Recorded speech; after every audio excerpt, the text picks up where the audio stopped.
Surprise gift পেতে কার না ভালো লাগে বলো? তো চলো আমি তোমাদের সাথে শেয়ার করি সেদিন আমার বার্থডের পর আমি কি কি সারপ্রাইজ গিফট পেয়েছিলাম আর সেগুলোর মধ্যে কি কি ছিল। তো চলো তোমরা ভিডিওটা দেখতে থাকো। ভিডিওটি দেখলেই তোমরা বুঝতে পারবে গিফটের মধ্যে কতটা সারপ্রাইজ ছিল, কতটা মজা ছিল আর কতটা গিফট ছিল। যাই হোক, এই গিফটটা খোলার সময় তো আমার অবস্থাই খারাপ হয়ে গেছিলো, কারণ আমার নেল এক্সটেনশন করানো ছিল। তো সেই কারণে এটা খুলতে আমার প্রচণ্ড অসুবিধা হচ্ছিল। আমি দাঁত দিয়ে চেষ্টা করছিলাম, নখ দিয়ে তো কিছুতেই পারছিলাম না। তো চলো দেখো গিফটের ভেতরে কি আছে। তো অনেক চেষ্টার পর প্রথম লেয়ারটা যখন আমি খুলতে পারি, আমি তখনই বুঝে যাই যে এটার মধ্যে নিশ্চয়ই কিছু একটা গন্ডগোল আছে। তো ওরা বলছিল যে না তুমি খুলেই দেখো। তো আমিও ভাবলাম যে হয়তো এটার মধ্যে কোনো গিফট থাকতেও পারে, আবার নাও পারে। তো এটা খুলেই দেখা যাক। এটার প্যাকিংটা এতটাই স্ট্রংভাবে করা ছিল যে এটা খুলতে গিয়ে পুরো প্রেশারটা আমার নখের মধ্যেই পড়ছিল। আর আমি প্রথম লেয়ারটা অনেক কষ্ট করে খুলে ফেললেও সেকেন্ড লেয়ারের মাথাটা অবধি খুঁজে পাচ্ছিলাম না, আর কিছুতেই খুলতে পারছিলাম না।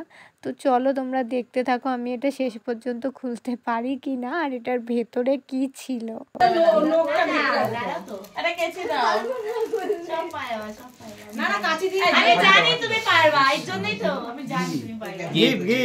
খুলতে তো পারছে না।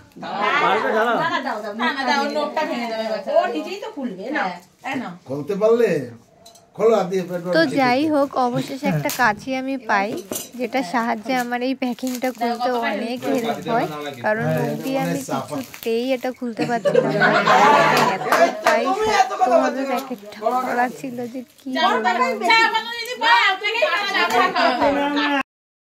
যদিও এটার প্যাকিং দেখেই আমি বুঝতে পেরেছিলাম এটা কোনো গন্ডগোলের ব্যাপার আছে। মানে এত মোটা প্যাকিং ছিল যে মানে প্লাস্টিকের কতগুলো যে লেয়ার ছিল আমি গুনে বলতেও পারবো না। আমি কেটেই যাচ্ছি, শেষ আর হচ্ছে না। তবুও মনের মধ্যে একটা এক্সাইটমেন্ট তো ছিল। এই বোম দিয়েছে আমাকে।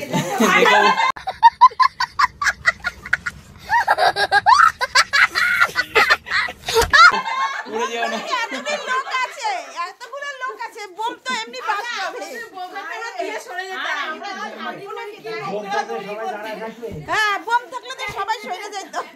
বোকার মতো কথা বলে, বোকার মতো আমরা দিয়েই সরে যেতাম। বোমই তো খোলা করে নাচ দে ক্যামেরা কর এইবার দেখো ये लो ওর নাম রাষ্ট্রে বাইরে মানে কি জানো? কিছুই বাইরে না এটা ব্যাংক বাইরে জানো তুমি নাচ ব্যাংক বাইরে যেটা রাখা করে মাখনো নাই কাটো আবার আছে কি হইছে? এটা কোন দিল্লি এ অনেক দূর থেকে এসেছে মানে এই জন্য। হ্যাঁ প্যাকিং আসলে পার্সেল আসছে আর দামি জিনিস থাকলে তখন এইভাবে প্যাক করতে হয়। এটা ঠিক দেই যে পোস্ট করে এরকম। হ্যাঁ পোস্ট দেখি ভালো মিলে গেছে। ইবা প্যাকেট আবার কাপড় দিয়া প্যাকেট। কয়টা ক্যামেরা আছে?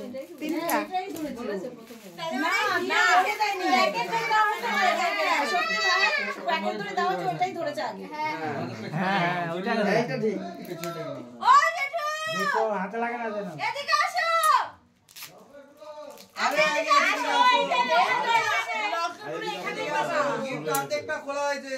আসো পট্টি গিফট দিয়ে সরে গেলে হয় আবার পট্টি বোম আছে বলছে বোম বাস্ট হয়ে যাবে। এ বাবা সরে বসো পিছে দেখো। নতুন ভয় নাই যেমন গায়ে লাগে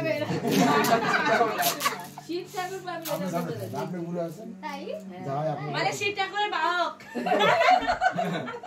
এই তো বাঁধা কবির মতো খালি ফুলে যেতে আছে পড়ে যাচ্ছে কারণ লাগছে না দাও ক্যামেরা কি বাবা ও তো বুঝতে পারছে না কি আছে তাই ভাবছি যদি ঠাকুর থেকে এদের নমস্কার করছে হায় রে কি টিপস আছে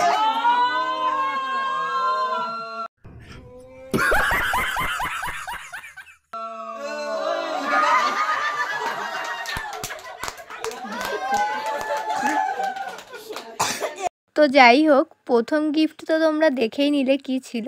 তো দেখা যাক সেকেন্ড আর থার্ড গিফটে কি ছিল, আদৌ কিছু ছিল নাকি। তো প্রথম গিফটটা ওরা সম্পূর্ণ মজা করার জন্যই দিয়েছে, যেটা আমি বুঝতেও পেরেছিলাম। আর সেকেন্ড এটার মধ্যে ছিল গিফট। তো চলো তোমরাও দেখে নাও কি গিফট পেয়েছিলাম। আর এই গিফটটা আমার এত পছন্দ হয়েছিল যে কি বলবো। বেসিক্যালি এই ধরনের জুয়েলারি পরতে আমি খুবই ভালোবাসি, সেই কারণে গিফটটা আমার কিন্তু খুবই পছন্দ হয়েছিল। তো যাই হোক, এই গিফটটার জন্য ওদেরকে অনেক অনেক থ্যাঙ্কস। আচ্ছা এটা ও না, যেটা বলা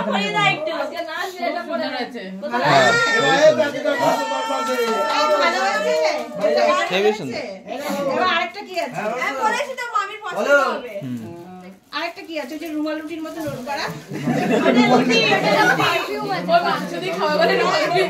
হ্যালো, ফোন পেতে কত চলে যাত্রা দিছ এই যে এখানে যাচ্ছি। কেটে ফেলো, কেটে ফেলো। 510 বাজে বাইরে কোথাও যেখানে থাকি সেখানে, এই এত মেলা তুমি কেটে ফেললা। যেখানে থাকি সেখানে আছি। এটা আমার মায়ের। কই না, এটা আমার মায়ের। হ্যাঁ প্যান্ডেল হয়ে গেছে, দেখে যা জায়গাটাও ভালো। হ্যাঁ হ্যাঁ হ্যালো তো এই ছিল আমার বার্থডেতে পাওয়া আমার শ্বশুর বাড়ির তরফ থেকে দিদি, জামাইবাবু, ভাগনা, ভাগ্নি, ভাগ্নি, জামাই সবার কাছ থেকে পাওয়া কিছু সারপ্রাইজ গিফট। তো তোমরা অবশ্যই কমেন্ট করে জানিও কোনটা সব থেকে ভালো লাগলো। তো দেখা হচ্ছে নেক্সট ভিডিওতে। এখনকার মতো টাটা।